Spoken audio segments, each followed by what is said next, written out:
everybody. Just for discussing her outfit. Kevin Frankish is here discussing my outfit. By the way, I love Nick Cannon. Go see him at Walmart in Brampton today at Nick Cannon on Twitter. What I do is I come and I sit down whenever she's with a celebrity. First thing I say, okay, what were they really like? Yeah, and I love him. And you were saying that he is just gracious, such a nice guy, hardworking. So I like when generous. I hear that. Yeah, thanks, Kevin. I like when I hear that. I'll ask that the same to you with the celebrity you sat down with, Chris Hadfield. Chris Hadfield is. This is a man who is excited about what he does, and he's so excited he wants to share it. And he wants to share it in such a way that he teaches.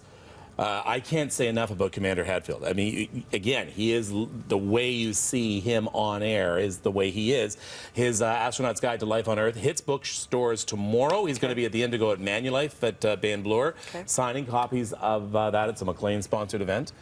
There's a reason he connected with the world the way he did. Think of how many astronauts have done what he's done before him, but no one quite like him. He wanted to. He wanted to share with you. He was exploding that he wanted to share with you, and he wanted you to learn something from it as well. Yeah. Look what he actually allowed McLean's to do to paint him up like David Bowie because of Space Oddity on their cover. Which I love. Yeah, good for him, you know? He is a rock star. And, wow, I got a chance to have a private concert from him. So here's part 2 of our talk with Commander Chris Hadfield.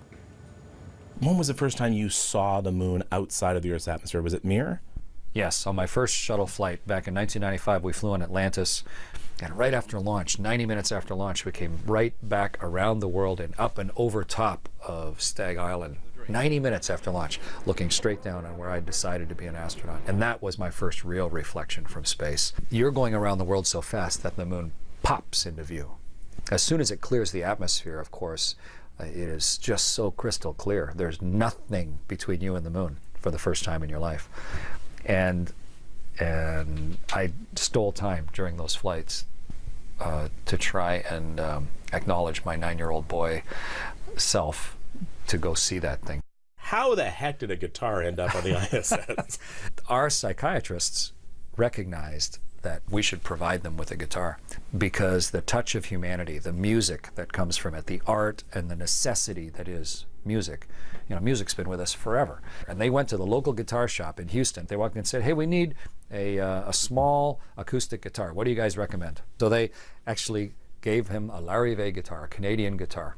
And so imagine the delight for me when I find out that I'm going to go up and live on the space station. And not only is there already a guitar up there, but it's a Canadian guitar. I think we have one here. I have a guitar right out here. Yep. Let's talk about the song. Let's talk about the one that got more than 1 million hits.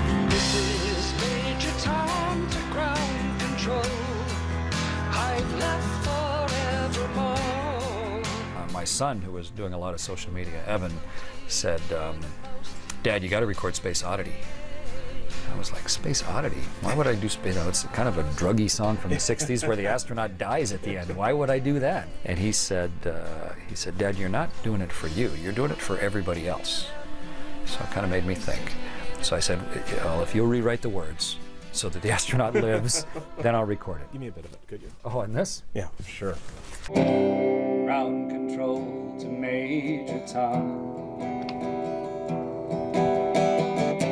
Commencing countdown, engines on. Detach from station and may God's love be with you. You've been to space. You are a YouTube sensation. You have every reason to be an arrogant jerk. But you're using your celebrity to further not just the space program. You're leading by example.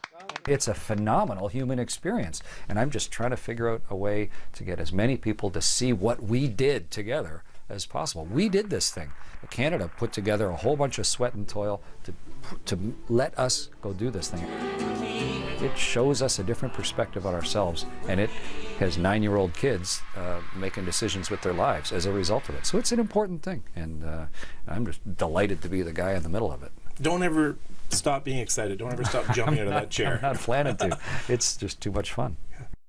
Oh, how cool was that, Kev? That was absolutely awesome. Serenaded you. My kids were thrilled too that I had a chance to talk with him. He's a rock star. He made it cool again. He's getting kids excited about it, which is, you know, tell me something that we didn't get to see actually. Did you ask him about going to the washroom? You know what? That's one of the number one asked question. A lot of people. And yes, in his book he discusses going to the washroom, and you see, on the space station you have a private area. However, if you're in the Soyuz capsule, not so private. So that's within the book itself. So the book goes on sale tomorrow, and he will be signing up again at Bay and Bloor. Go to breakfasttelevision.ca for all the details. You can go to chrishadfield.com for all his tour dates across Canada as well. Pick it up. It's a good read, and it's not just a guide to being an astronaut. It's a guide to life in general, how you can attack things and be good at it. Great interview. You're very good at that.